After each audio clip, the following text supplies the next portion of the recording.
Well, our guest today is a real-life hero. She founded and set up SMS Lighthouse, Single Mum Support, a place where mums in crisis can come and start a path to a safer life with the support they need for themselves and their kids. And that's not an easy thing to do. Josie Parata, welcome to the show today. It's really good to have you here because it's a topic that isn't always discussed but needs to be. How prevalent is domestic violence? Because that's what we're talking about here. Yes, unfortunately, there is a lot of it around, and I consistently here in Sydney are getting calls up all the time about the amount of women that are attempting to try and leave the situation or have no idea how to even do that. And so, yeah, unfortunately, it's a massive epidemic that domestic violence is for real. So what led you to start SMS Lighthouse? Yeah. What got you going? Sure. So my own personal story, really. I found myself in a situation where I was in a emotional and verbal abusive marriage, and what actually led to it was not even the fact that I was copying it all the time. It was the fact that my son at the time was 8 years old. There was an incident that broke out between him and his dad. He was consistently told that he was hopeless and he wasn't going to make it in life. It got to a point where he just lost his confidence, and as I would when these fights and breakouts would happen, I'd send him off to his bedroom. And this one evening when I sent him off, I went in about 5 or so minutes after, as I would always do, just to let him know that it wasn't your fault and to try and, I suppose, smooth it over. Yep.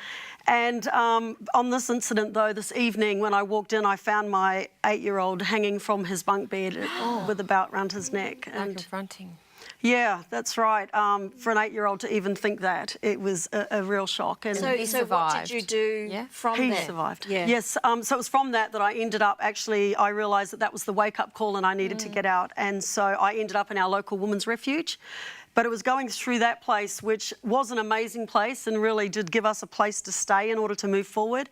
However, what I recognised on the northern beaches of Sydney was there was a few gaps there where the support for single mums with children, there was, I just found that I had a fogginess of my brain because I was in what I call now crisis mentality. Yeah. I couldn't even see a way forward to fill out all the documentation and things that I needed to fill out to be able to move forward. And at the time, I was pregnant with my 4th child in this refuge, so I'd taken the 3 out with me, and it was just far too much. But what I saw was that I remember thinking that I wish that there was one organisation that would just come around and just help me to work through the paperwork and not send me to a million other services to find out whether I was entitled to support. And so that today is what SMS Lighthouse is. I saw a gap in our community, and that's what I've set up, a service which is a one-stop shop where women and children can come in and let us know as to what's going on. We work through the situation, we look at the priorities in her world, and we give her the documentation that she needs to fill out with whatever other services out there.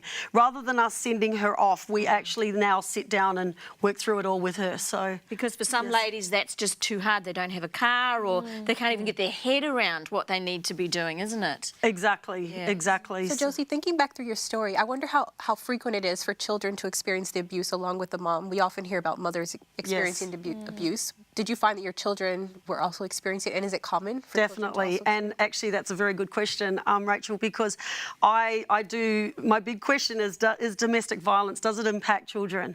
And yes, absolutely it does. And I actually was a child brought up in a home of domestic violence, in violence and verbal abuse. And so what happened was when I actually we entered into my marriage is I was in exactly the same situation that I was in my upbringing, and so, but I thought it was normal.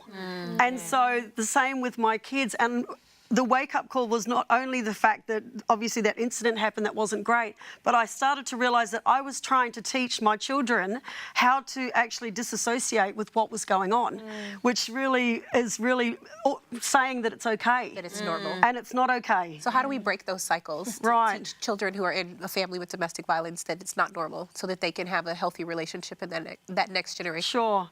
I mean, the unfortunate thing is a lot of children won't speak out. And so if they have a parent, a mum or a dad or whatever, that's literally buttering over it and saying that it's okay, there's not really any way that any services can get involved with that child, even a school teacher or anything like that. But really, it is about trying to connect with the kids, and if the mum or the other parent, because it's not always the father that's the abuser, but if that is the case and they are willing to teach their children that they can move forward and this is not normal, then I would suggest that they hook up to a service or some Relationships Australia or something like that for child counselling, because the kids do need to understand that it's not normal and it's not okay. But by you walking away, I think you would have communicated that to your children. Definitely. Now it's a totally different story. And that 8-year-old is now about to turn 21 and he is doing amazing. So, but we did tap into a lot of services for him to get some counselling, and I am of the Christian faith, and so our church really got around him, and he got with some great male mentors that helped him to also realise that, you know, it's okay and I need to move forward. Yeah. So What might be some practical steps for people, like, that you can say to people today as they start to move forward?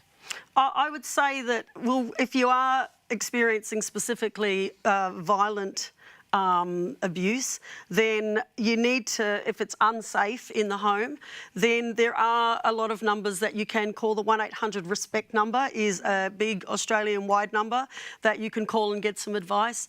Hook into any services that are in your area. Even these days with Google and the internet, we can actually find services in our area that are specific for domestic violence. Even just searching DV will actually help us to hook in. Police? Definitely the police. I mean, if you are experiencing violence, then the police is the first point of call. Yeah. Definitely, yes, if you're in the middle of it right then. Josie, I'm sure you come into contact with a lot of mums, and I'm just wondering, what is the main barrier preventing them from actually leaving a domestic violence situation?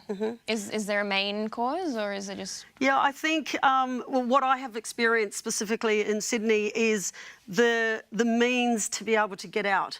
A lot of women, obvious pride is massive. They don't want to actually admit that they're in this situation.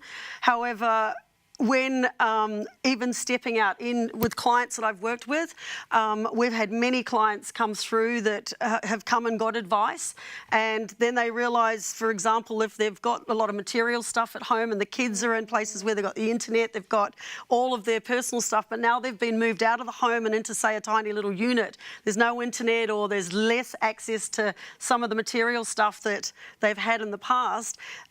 It's a bit of a battle where the mum's like, I'm going to choose my battle here. Yeah. And actually, do you know what? I think I'm just going to go back and put up with because of the stuff that the kids are struggling with. So that's a massive one. Like, do you get any government funding to support this, or how do you financially stay afloat? Yes, sure. No, I actually haven't tapped into government funding. It probably is there. I've been so busy, I suppose, with setting up the service and working with the clients that our funding purely comes from donations from our website. We have a donating page, but we actually do also have an annual fundraising dinner that we have had on every year, which is then business people coming in and hearing our story and maybe getting involved to support us, but it's purely all through donations. Wow, so what's your website? It's SMS Lighthouse. smslighthouse.org.au. And do you have volunteers that come in and help in any way? Yes, unfortunately, because our funds have not been big amounts, I have literally only just been able to obtain 3 days income myself. So I've been doing it all for voluntary. So the majority of all of our staff, well, not staff, but our people to work with our clients are currently voluntary because we just don't have the funds for income right at this moment. So definitely lots of volunteer opportunities. And just quickly, like, you've come from a point where you could barely write out your own forms to this point. What has sustained you through that? Oh, look, to be honest, I have a Christian faith, and I suppose the big thing is not only just being strong and connected with God to be able to reach out to people, but I have a real passion that I will love on people wherever they're at. So no matter what religion, no matter what race. And so to see women and children come into the service that are in a really crisis place and really can't see a way forward, or they have no hope in the future, to be able to even just practically help with some some food or some clothes or help with housing or court or things like that. And to be able to see them move forward and overcome, and then a year later see not only them out of that victim and poverty mentality, but, you know, really breaking free is just an amazing thing to be able to see. And yeah, look, Josie, what you're doing sounds amazing. It's a beautiful thing. I think our community is really lucky to have you doing that. So thank you for that, and thank you for joining us today. And as we just said before, your website is smslighthouse.org.au. So if you want to donate or volunteer, you can go and get in contact with Josie there and help out. Ladies, thanks for joining us today. As always, a pleasure. And keep the conversation going on Facebook. We'd love to hear what you've got to say. We will see you next time. Bye for now. Thanks.